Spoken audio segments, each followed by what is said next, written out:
रोजच्या जेवणात काहीतरी वेगळं ट्राय करायचं असेल तर ही शिमला मिरचीची रेसिपी नक्की ट्राय करून बघा. सर्वप्रथम मी शिमला मिरची बारीक कट करून घेतली आणि ती तेलात परतून घ्यायची आहे.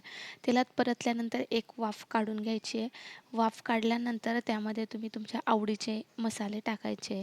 धने पावडर, हळद, मिरची, गरम मसाला हे सगळं टाकल्यानंतर हे चांगलं व्यवस्थित मिक्स करून घ्यायचं आहे आणि पुन्हा एकदा परतून घ्यायचं आहे आणि पुन्हा एकदा एक वाफ काढून घ्यायची आहे. म्हणजे मसाले व्यवस्थित मिक्स होतात आणि शिमला मिरची ॲटोमॅटिक पाणी सोडते. त्यात पाणी जास्त असते त्यामुळे. त्यानंतर जे काही डाळीचं पीठ आहे ते एक भुरळून वरती छान अशा लेयर्स तयार करायच्या आहेत त्याच्या.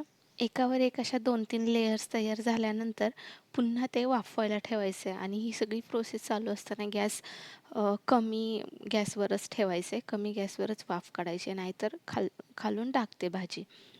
आणि पुन्हा एकदा हे सगळं 3-4 मिनटं कमी गॅसवर वाफवून घ्यायचं आहे आणि वाफवल्यानंतर डाळीचं पीठ व्यवस्थित मिक्स करून घ्यायचं आहे. त्यामध्ये गाठी राहिल्या नाही पाहिजे आणि एक व्यवस्थित मिक्स झाल्यानंतर पुन्हा एकदा 2 मिनटं वाफ काढून घ्यायची आहे आणि अशा प्रकारे तुमची शिमला मिरचीची भाजी रेडी झाली आहे.